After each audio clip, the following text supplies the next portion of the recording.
नमस्कार, आपका राज्य देख रहे हैं आप और मैं हूं आपके साथ शिवांगी जैन। बुलेटिन की शुरुआत करेंगे तमाम बड़ी खबरों के साथ। खबर यूपी के चंदौली से है, जहां पर चंदौली जनपद के चकिया क्षेत्र के सिंघर व बिसनपुरवा गांव में बिजली विभाग की लापरवाही से ग्रामीण परेशान है। ग्रामीणों का आरोप है कि बिना जानकारी डबल कनेक्शन जारी कर मनमाना बिल भेजा जा रहा है।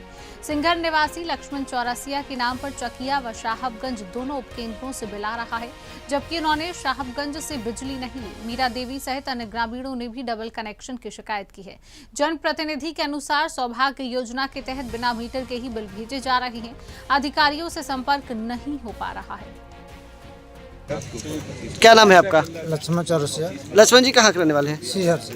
क्या है मामला आपका? मामला ये है कि हमारा ये बिजली बिल डबल आ गया है। अच्छा, आपको मालूम था कि आपके पास डबल कनेक्शन नहीं, है? कोई कनेक्शन हमको मालूम नहीं है। हमारे यहाँ लोग कभी सूचित कनेक्शन के नाम पे कोई अधिकारी गया नहीं, कोई मांग किया ना, आधार कार्ड कुछ तो नहीं। कैसे डबल कनेक्शन हो गया? डबल कनेक्शन लोग लाइन के बाद में कुछ समय बाद ये लोग आए, सबका मीटर कनेक्शन लगा रहे थे डब्बा में करके। उसी समय आधार कार्ड मांगे और बताए नहीं कि आप लोग कनेक्शन, ये बोल रहे हैं कि आप लोग को मीटर लगाया जा रहा है आधार कार्ड। क्या नाम है आपका? मीरा। कहाँ के रहने वाली है? सीहर से। आज आप पावर हाउस आई हैं, क्या है मामला बताइए आप। यह मामला है बचवा की लड़का हुआ तो दोनों किडनी खत्म हो गई है, डायलिसिस पर लगल हुआ बेचू में।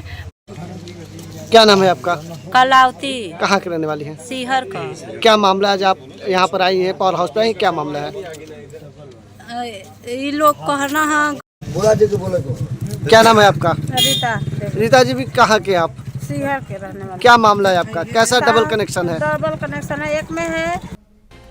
कानपुर नगर निगम में नगर आयुक्त अर्पित उपाध्याय ने सेवानिवृत्त 16 कर्मचारियों को सेवानिवृत्ति के उपरांत समस्त देयकों का वितरण किया है। कर्मचारियों को पेंशन बुक, भविष्य निधि की चेकें और आरटीजीएस के माध्यम से उपादान व अवकाश नकदीकरण का भुगतान किया गया। सेवानिवृत्त होने वालों में 7 सफाई कर्मचारी, 2 लिपिक, 3 बेलदार और 1 स्विचमैन, 1 भिस्ती, 1 ग्रेव डिगर व 1 चपरासी शामिल है। नगर आयुक्त ने कहा है कि कर्मचारियों के देयकों के प्रति निगम पूरी तरह सजग है और नगर निगम के कार्यों में इनका अमूल्य योगदान रहा है।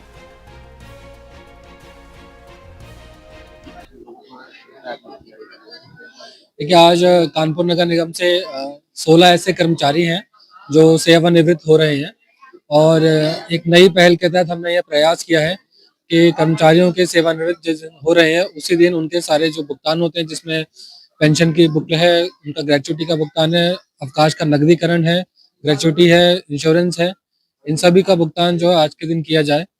इसी के लिए आज इसकी हमने कुछ दिनों पहले एक समिति भी गठन की गई थी, जिसमें अपर नगर आयुक्त, सीएफओ और हमारे लेखाधिकारी और अन्य लोग थे, जिनको समस्त मिलके पहले ही इनके पत्रावली तैयार किया गया और ये प्रयास किया गया कि आज ही जो है जिस दिन रिटायरमेंट हो रहा है उसी दिन के सारे बेनिफिट मिल जाए।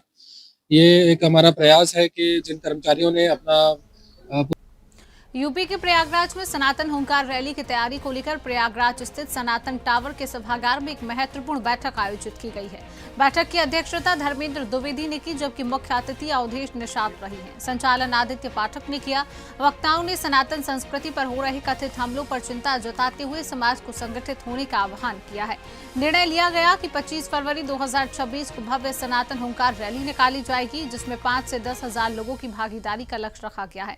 रैली शाम 4 बजे जीजीआईसी ग्राउंड से सुभाष चौराहा तक जाएगी। समापन शैलेंद्र पांडे के उद्बोधन के साथ हुआ है। क्या है ये जो आप लोग सनातन हुंकार कर रहे हैं, क्या है उसमें कितने लोग आ रहे हैं और ये कब होगा और कितनी संख्या पे रहेगी? देखिए, 25 फरवरी का जो ये कार्यक्रम है सनातन हुंकार रैली, सबसे पहले मैं तो सभी सनातन के प्रेम करने वाले, धर्म से प्रेम करने वाले, राष्ट्र से प्रेम करने वाले जितने भी संगठन है उनसे करबद्ध निवेदन है कि इस कार्यक्रम में सनातन हुंकार रैली जो सायंकाल 4 बजे से शुरू होकर के जीजीआईसी ग्राउंड से सुभाष चौराहे तक इसका संचालन होगा। मैं निवेदन करूंगा सभी संगठन इसमें एकत्र हो, भाग लें। ये आप लोग कौन सा एक रैली निकाल रहे हैं, किस कब निकाल रहे हैं, कितने लोग आ रहे हैं और क्या हम लोग की निकल रही है? ये हनुमान संघ के द्वारा निकाली जा रही है और इसका उद्देश्य सिर्फ और सिर्फ एक है कि विश्व भर में सनातनियों पे होने वाले अत्याचार किसी भी प्रकार के हो, उस तक, सरकार तक, लोगों तक, देश विदेश लोगों तक ये बात पहुंचाई जाए कि वो अकेले नहीं खड़े हैं, हम हैं, हमारी जैसी बहुत सारी संस्थाएं हैं जो इस काम में लगी हुई हैं। तो किसी तरह से आप लोग ये सनातन का रोल कुछ महीनों में आपने देखा होगा कि बांग्लादेश और खुद भारत में और पाकिस्तान में, इसके अलावा यूरोप के कुछ देशों में, अमेरिका में बहुत सारे सनातनियों पे अत्याचार हुआ और उसका विरोध जिस तरह से भारत में होना चाहिए था और हमारी सरकारें जिस तरह से अंतर्राष्ट्रीय स्तर पे इसका विरोध करना चाहिए, दर्शाना चाहिए था, ऐसा कुछ भी नहीं हुआ। यूपी के कानपुर में बार एसोसिएशन के पूर्व महामंत्री राकेश तिवारी को पुलिस द्वारा हिरासत में लिए जाने से वकीलों में आक्रोश फैल गया। सूचना मिलते ही बड़ी संख्या में वकील नवाबगंज थाने पहुंच गए और घेराव कर धरने पर बैठ गए। वकीलों का कहना है कि राकेश तिवारी की रिहाई तक प्रदर्शन जारी रहेगा। चेतावनी दी गई है कि मांग पूरी न होने पर सोमवार से हड़ताल की जाएगी, जिससे न्यायिक कार्य प्रभावित होगा। स्थिति को देखते हुए थाने में अतिरिक्त पुलिस बल तैनात है। Joint police commissioner Vinod Kumar Singh ने बताया कि 2021 के हत्या मामले में पूछताछ की जा रही है, गिरफ्तारी अभी नहीं हुई है। पुलिस लगातार अधिवक्ताओं का उत्पीड़न कर रही है। आज हमारे सीनियर अधिवक्ता साथी लायर्स और बार के पूर्व महामंत्री श्री राकेश तिवारी जी को पुलिस कमिश्नर और जेसीपी मिलकर हत्या के मुकदमे में फंसाना चाहते हैं, इसलिए उनको आज यहाँ नवाबगंज थाने में पकड़ के 3-4 घंटे से बैठाले हुए हैं, जबकि वो मुकदमा 2021 का है और उसमें चार्जशीट आ चुकी है 2022 में और ट्रायल चल रहा है। व्यक्ति की हत्या हुई थी जिसमें कि तत्काल इसमें अभियोग पंजीकृत हुआ और विवेचना हुई और विवेचना में जो शूटर थे उनको जेल भेजा गया और जो भी आरोपी थे उसमें उनका गुण दोष के आधार पर निस्तारण किया गया। जो मृतक थे उनके पुत्र के द्वारा अप्रैल माह में एक एप्लीकेशन दी गई थी, किंतु उस पर कोई कार्रवाई नहीं होने के कारण उनके द्वारा तकरीबन 1-2 महीने पहले एक एप्लीकेशन पुनः दी गई और इस विवेचना से असंतुष्टि जाहिर की गई और उनके द्वारा कहा गया कि इसमें जो मुख्य लोग हैं, मुख्य साजिशकर्ता हैं, उनके खिलाफ कोई कार्रवाई नहीं की गई है। इस क्रम में अग्रिम विवेचना के आदेश दिए गए और अग्रिम विवेचना में कुछ नाम प्रकाश में आए, जिसमें कि उत्तर प्रदेश सरकार के उप मुख्यमंत्री ब्रजेश पाठक मथुरा पहुंचे। उन्होंने माठ क्षेत्र से विधायक राजेश चौधरी की माताजी के स्वर्गवास पर गहरा शोक व्यक्त करते हुए उनके आवास पहुंचकर श्रद्धांजलि अर्पित की है। उप मुख्यमंत्री ने शोक संतप्त परिजनों से भेंट कर संवेदनाएं प्रकट की और ईश्वर से दिवंगत आत्मा की शांति की कामना की है। इस दौरान ब्रजेश पाठक ने समाजवादी पार्टी पर निशाना साधते हुए कहा कि सरकार न्यायालय का पूरा सम्मान करती है। प्रयागराज हाईकोर्ट के पुलिस मुठभेड़ संबंधी सवाल पर उन्होंने यही दोहराया है। वहीं आगामी बजट को राष्ट्र, किसान और मजदूर हित में बताया है। कार्यक्रम में स्थानीय जनप्रतिनिधि व गणमान्य लोग मौजूद रहे। न डेवलपमेंट की कोई सोच है, न लॉ एंड ऑर्डर की सोच है। 2017 से पहले उत्तर प्रदेश को इन्होंने बीमारू राज्य बना करके छोड़ा था। उत्तर प्रदेश में गुंडे बदमाश हावी थे प्रशासन पर और दंगे 1000 से अधिक समाजवादी पार्टी के शासनकाल में हुए थे। आज उत्तर प्रदेश विकास के पथ पर तेजी के साथ आगे बढ़ा है, पूरे राष्ट्र में नंबर 1 पर आने वाला है। उत्तर प्रदेश के लोगों की प्रति व्यक्ति आय बढ़ी है और जहाँ तक जनगणना का सवाल है, भारतीय संसद ने जो पास कर दिया है उसके अनुसार अवश्य होगा, समय आने पर उन्हें पता। यूपी के चंदौली में मतदाता सूची से नाम कटवाने की साजिश का आरोप लगाते हुए समाजवादी पार्टी ने भाजपा नेताओं पर फॉर्म 7 के दुरुपयोग का आरोप लगाया है। सपा का दावा है कि ड्राफ्ट वोटर लिस्ट में सैकड़ों वैध नाम हटाने की कोशिश की जा रही है, खासकर मुस्लिम मतदाताओं को निशाना बनाया जा रहा है। आरोप है कि कई बूथों पर बाहर भरे गए फॉर्म 7 को बीएलओ पर दबाव डालकर स्वीकार कराया गया। सपा ने ऑडियो साक्ष्य होने का भी दावा किया है। मामले को लेकर सपा प्रतिनिधि मंडल ने डीएम जिला निर्वाचन अधिकारी से मुलाकात की है। डीएम ने आश्वासन दिया कि एक भी वैध नाम नहीं कटेगा। अजय जी, डीएम कार्यालय आए हैं, बड़ी संख्या में सपा कार्यकर्ता आपके साथ हैं, क्या है मामला?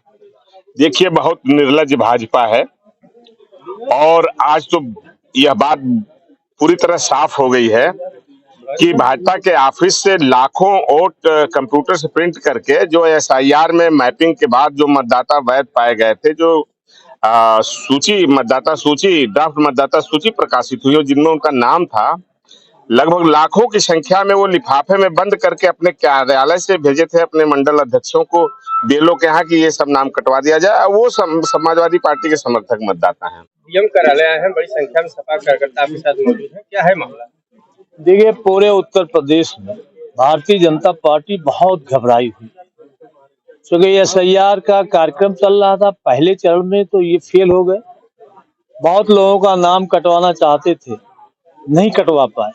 लेकिन जब जो दूसरा चरण शुरू हुआ है, एक नया खेल हमारे जनपद में शुरू हुआ है। पता लगा है कि पूरे प्रदेश में इसकी शुरुआत हुई है। लाखों फार्म भारतीय जनता पार्टी के ऑफिस पे छपवाए गए हैं।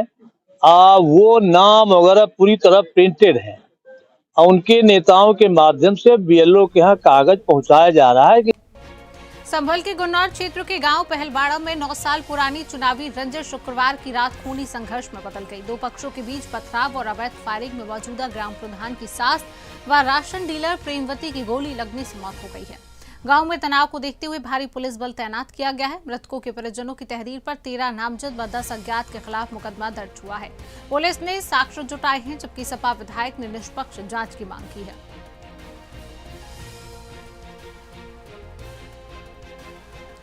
संभल के थाना बगराला क्षेत्र में आज शाम को 10 बजे के आसपास पुलिस को सूचना मिली कि गांव पहलवाड़ा में दो पक्षों के मध्य विवाद हुआ है, जिसमें पथराव भी हुआ है और जो गांव की राशन डीलर है महिला प्रेमवती, उनको एक तमंचे के फायर के संबंध में आना हुआ है।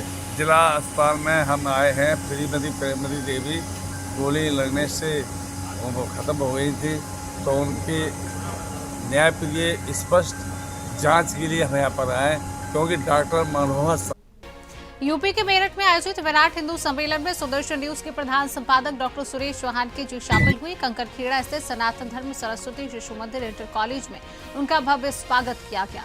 सम्मेलन में जगतगुरु शंकराचार्य स्वामी अनंतानंद सरस्वती महामंडलेश्वर स्वामी ईश्वरदास जी, सुदर्शन न्यूज के प्रबंध निदेशक डॉक्टर सुरेश चौहान व सह सांत प्रचारक आनंद जी मंच पर मौजूद रहे। कार्यक्रम में सनातन धर्म, संस्कृति और समाज की एकता पर जोर दिया गया। बड़ी संख्या में श्रद्धालु और कार्यकर्ता सम्मेलन में शामिल हुए।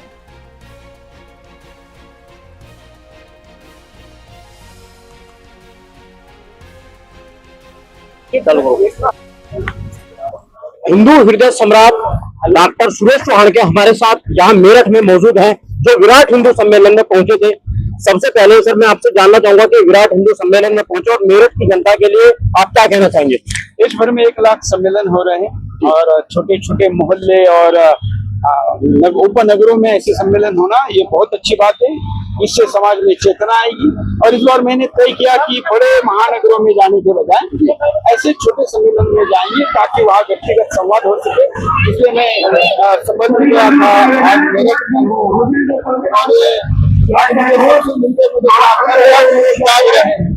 सभी को जागने और मेरठ को, यूपी को, देश को बचाने के लिए शुभकामनाएं। एक सवाल और कि डेमोग्राफी को लेकर आपने बात कही है, तो मेरठ की डेमोग्राफी की आपने बात की, जहाँ पर आगे प्रोग्राम हुआ इसके लिए क्या कहना चाहिए? बिल्कुल, मेरा तो ये एजेंडा ही है कि डेमोग्राफी पे बात करना, क्योंकि वही डेस्टिनी है और इसलिए ये बात केवल मेरठ ही नहीं, लेकिन मेरठ के लोग थे तो उनको मेरठ के आंकड़े बताए। पिछले 2 घंटे में हम इस क्षेत्र में 200 संख्या से कम हो गए।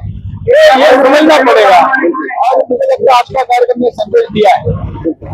ये थे हमारे साथ सुरेश चौहान के जो सुदर्शन फिरोजाबाद में रविवार को बार एवं बेंच के बीच एक मैत्री क्रिकेट मैच का आयोजन ग्रीन फील्ड स्टेडियम नगला खार राजा कतार में किया गया है। प्रतियोगिता का उद्घाटन जनपद न्यायाधीश डॉक्टर बब्बू सारंग ने किया। बार एसोसिएशन के कप्तान विमल बाबू यादव ने टॉस जीतकर पहले गेंदबाजी चुनी। बेंच की टीम ने पहले बल्लेबाजी करते हुए शानदार प्रदर्शन किया और चौके छक्कों की बारिश के बीच 30 रनों से मुकाबला जीत लिया। Allrounder Sandeep Bisht, man of the match Simarjeet Singh और best bowler doctor Babbu Sarang रहे, जबकि उपविजेता टीम के माधव को 80 रन। मैं ये मानता हूँ कि ये एक यूनिटी का प्रतीक है कि सभी लोग जो हैं यूनाइट होकर इतना अच्छा परफॉर्मेंस किया है और मैं सबको धन्यवाद कि उन्होंने इतना अच्छा ऑर्गेनाइज किया है। और सभी यूपी के मथुरा में राष्ट्रीय वायुश्री योजना के अंतर्गत जनपद मथुरा के तहसील महावन विकासखंड बलदेव के ग्राम पंचायत हयातपुर में वरिष्ठ नागरिकों एवं दिव्यांगजनों को निःशुल्क सहायक उपकरण वितरण। यह वितरण भारतीय कृत्रिम अंग निर्माण निगम कानपुर के माध्यम से किया गया है। समाजसेवी वेदी ठाकुर के सहयोग से कुल 133 उपकरण दिव्यांगजनों को प्रदान किए गए, जिनमें मोटराइज्ड बैटरी, ट्राईसाइकिल, व्हीलचेयर, कान की मशीन, छड़ी और ट्राईसाइकिल शामिल रही है। उपकरण पाकर दिव्यांगजनों ने खुशी जाहिर की और इसे उनके जीवन को आसान बनाने वाला बताया है।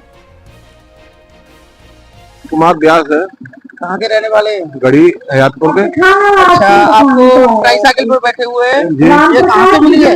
एलएमको कंपनी द्वारा जो है एक संस्था है उसके द्वारा जो है मिली है। इसका कोई यूपी के लखनऊ में थाना कृष्णा नगर अंतर्गत विजयनगर चौकी के सुनहरा इलाके में महिला के साथ बेरहमी से मारपीट का मामला सामने आया है। पीड़िता अंजलि गुप्ता को पति मनोज कुमार गुप्ता ने मोबाइल देने के बहाने न्यू इंद्रलोक से सुनहरा बुलाया। आरोप है कि मनोज ने अपनी प्रेमिका सुनीता, उसकी बेटी काजल और बहन की बेटी के साथ मिलकर अंजलि को लाठी और डंडों से पीटा। सुनीता ने गला दबाकर जान से मारने की कोशिश भी की। 28 जनवरी 2026 की इस घटना में अंजलि के बाल उखाड़ दिए गए। पुलिस ने 108 एम्बुलेंस से लोक बंधु अस्पताल पहुंचाया। मारपीट का वीडियो वायरल है।